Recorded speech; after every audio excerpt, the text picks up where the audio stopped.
Welcome back friends. आप सभी का पढ़ाई एट होम चैनल में स्वागत करता हूं।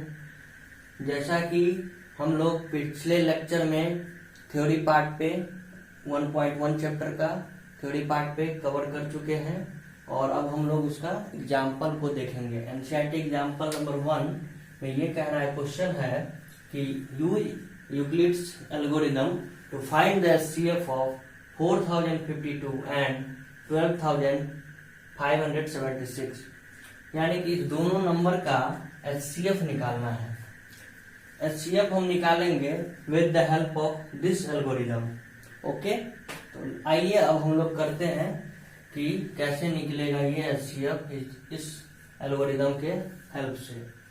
तो जैसा कि हमने बताया था कि ये इस दोनों नंबर में जो सबसे बड़ा नंबर होगा उसमें डिवाइड करना है इस छोटे वाले नंबर से। ठीक है, तो हम लोग यहाँ करते हैं 12576। ठीक है, तो इसमें डिवाइड करेंगे 4052 से। ठीक है, अब यहाँ पे 3 टाइम्स देंगे। 3 2 जा 6, 3 5 जा 15, कैरी 1 और यहाँ पे 1 टाइम्स हो जाएगा और 3 4 जा 12। अब 6 में से 6 घटेगा तो -0 होगा। यहाँ पे 7 में से 5 माइनस करेंगे तो 2 हो जाएगा और फिर 5 में से 1 माइनस करेंगे तो 4 हो जाएगा। ठीक है, इस चीज को हम लोग यूक्लिड एल्गोरिथम के फॉर्म में कैसे लिखेंगे तो उसको देखते हैं। देखिए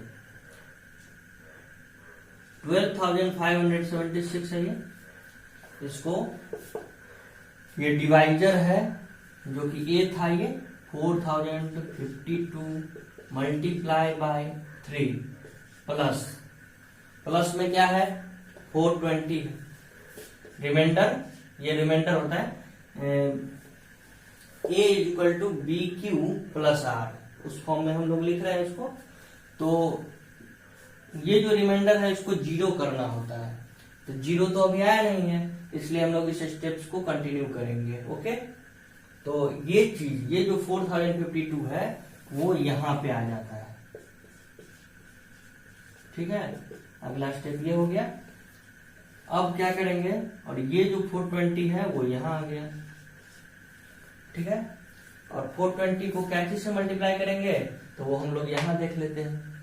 420 से इसमें डिवाइड करेंगे 4052।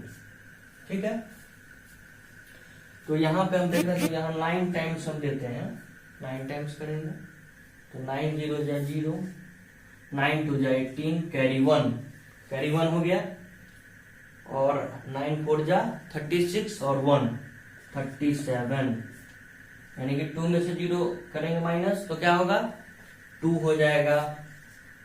अब देखिए ये 5 में से 8 माइनस नहीं होगा तो इसमें से ले लेंगे तो क्या हो जाएगा, ये 15 में से 8 माइनस करेंगे तो 7 हो जाएगा।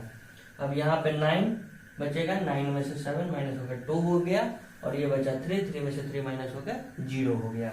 अब ये 272 आ गया, यानी कि 4052 के इक्वल में हम 420 मल्टीप्लाई बाई 9 प्लस 272 लिख सकते हैं, यानी कि 420 मल्टीप्लाई बाई 9 प्लस 272।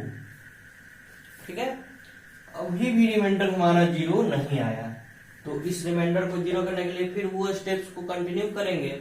तो कंटिन्यू करने के लिए ये है कि ये 420 यहां आ जाएगा और ये 272 यहां आएगा। ठीक है, अब 272 से हम लोग डिवाइड करेंगे 420 में। ओके, तो यहाँ 1 टाइम्स लगेगा 272, 10 में से 2 गया 8, ये बचा 11 में से 7 माइनस हो गया तो 4 और ये बचा 3 में से 2 माइनस हो गया बचा 1। ठीक है, तो अब इस 420 को हम लोग 272 मल्टीप्लाई बाय 1 प्लस 148 लिख सकते हैं। 272 मल्टीप्लाई बाय 1 प्लस 148। ठीक है, तो अब फिर यहाँ रिमाइंडर देखा है 0 आया नहीं, तो 0 आया नहीं तो फिर प्रोसेस को कंटिन्यू करेंगे। तो कंटिन्यू करेंगे तो 272 यहाँ आ गया, और इसको ये 148 यहाँ आ गया, और 148 से फिर ये 272 में डिवाइड करेंगे। ठीक है, तो फिर 142 से 48 से जो करेंगे डिवाइड 1 टाइम्स लगेगा, तो यहाँ 148 हो गया, 12 में सेट हो गया माइनस, 12 में सेट माइनस हो गया तो 4, यहाँ 6 बचा, 6 में से 4 माइनस हो गया 2, और यहाँ 2 में से 1 माइनस हो तो 124। ठीक है, तो इसको हम लोग क्या लिख सकते हैं, 148 मल्टीप्लाई बाई 1 प्लस 124। ठीक है, तो अभी भी हमारा रिमाइंडर 0 नहीं आया, तो फिर उस प्रोसेस को कंटिन्यू करेंगे। तो इसका मतलब ये 148 यहाँ पे आ जाएगा, और इसके इक्वल में हम लोग लिखेंगे 124 मल्टीप्लाई बाई 1 प्लस 24। अब ये कैसे आया, तो वही इस स्टेज में हम डिवाइड करेंगे और उसी प्रोसेस के थ्रू ये आ जाएगा। तो ये कैसे आया, तो देखिए ये 124 है, इससे हम डिवाइड करेंगे 148 में। ठीक है, तो 124 से डिवाइड कर देंगे 148 में, तो क्या हो जाएगा 1 टाइम्स 124, और फिर माइनस करेंगे तो 8 में से 4 माइनस होके 4 हो गया, और 4 में से 2 माइनस होके 2 हो गया।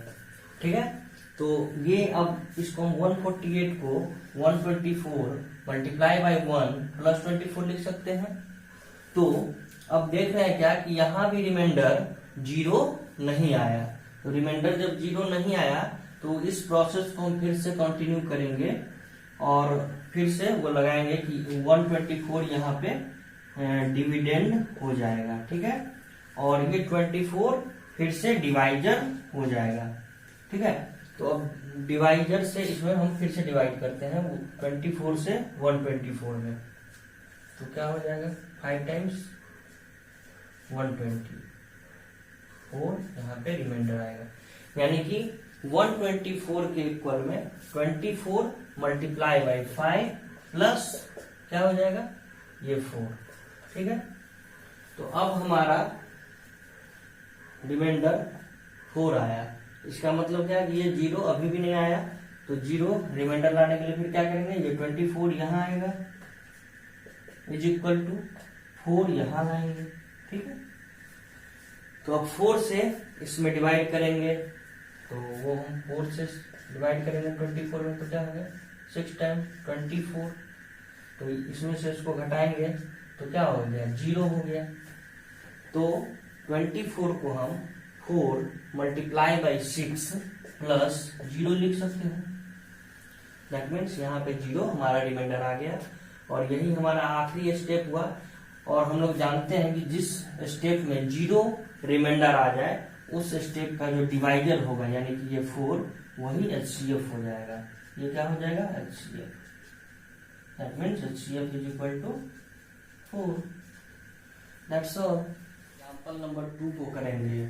इसमें क्वेश्चन है कि जो पॉजिटिव इवन इंटीजर है उसका फॉर्म 2q के रूप में होगा, और जो पॉजिटिव ऑड इंटीजर है उसका फॉर्म 2q प्लस 1 के रूप में होगा, जहां q जो है सो कोई भी इंटीजर है। तो इस तरह के सवाल को करने के लिए हम लोग क्या करेंगे, तो सपोज करते हैं लेट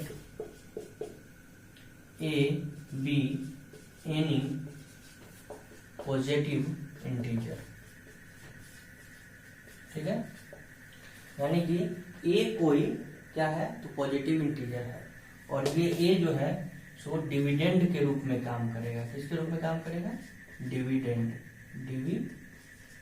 के रूप में। ठीक है, और यहाँ पे हम ये जो b है, b वैल्यू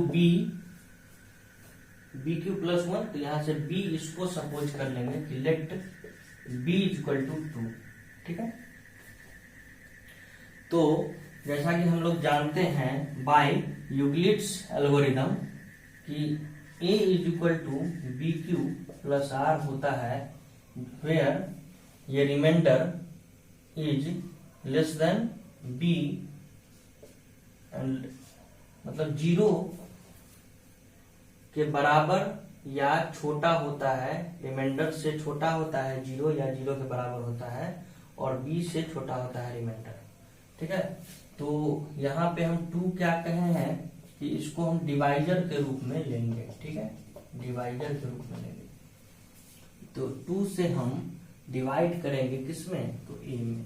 ठीक है, तो जहाँ पे कोसेंट q है, अगर इस q टाइम्स करेंगे तो यहाँ रिमाइंडर हमको r आएगा, इसमें से कुछ माइनस करते हैं।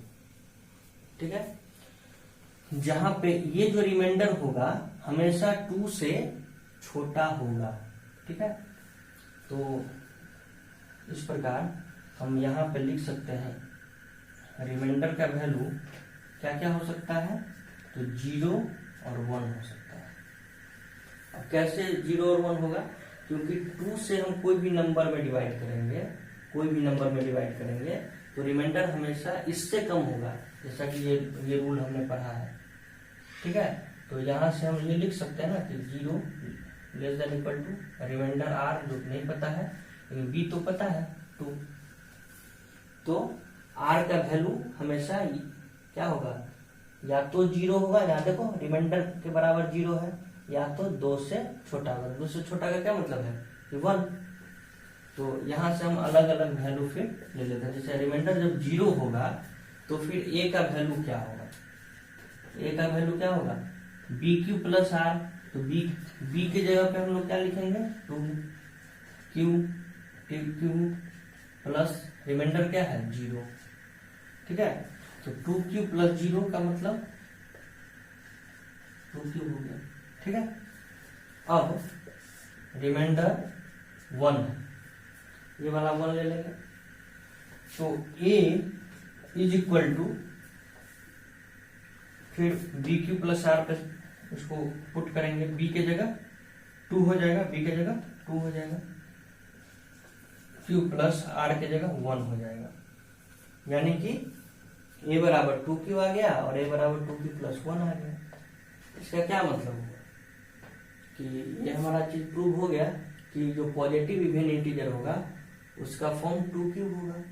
ठीक है, देखो यहाँ 2q हो गया, और जो हमारा पॉजिटिव ऑड इंटीजर होगा उसका फॉर्म 2q प्लस। तो देखो बच्चों, ये जो q है, q के जगह पे तुम कुछ भी रखो, 1 2 3 4। अब 1 2 3 4 क्यों रख रहे हैं, तो यहाँ देखो ये इंटीजर्स है, तो q के जगह पे 1 2 3 4 कुछ भी रखोगे तो क्या होगा, वो 1 इंटू 2 करो तो क्या आएगा 2, 2 इंटू 2 4, 3 इंटू 2 6। इसका मतलब क्या हुआ कि ये जो है, ये 2q जो है हमेशा क्या देगा, तो पॉजिटिव इवन इंटीजर देगा। ठीक है, पॉजिटिव इवन इंटीजर देगा। इसके बाद यहाँ देखते हैं कि 2q प्लस 1 है, तो q के जगह अगर 1 रखोगे तो 1 into 2 is equal to 2 plus 1 3, यानी कि 2 प्लस 1 3 हो गया। और फिर 2 वैल्यू यहाँ पे रखेंगे तो 2 इंटू 2 प्लस 1 यानी कि 4 प्लस 1 5 हो गया। तो दैट मीन्स 3 है या 5 है, या फिर इसी प्रकार से अगर आगे रखेंगे तो 7 आएगा 9 आएगा। इसका क्या मतलब हुआ कि ये जो आएगा, ये जो पॉजिटिव इंटीजर है, ये तुम्हारा ऑड इंटीजर का फॉर्म होगा, पॉजिटिव ऑड इंटीजर। ठीक है, दैट्स ऑल।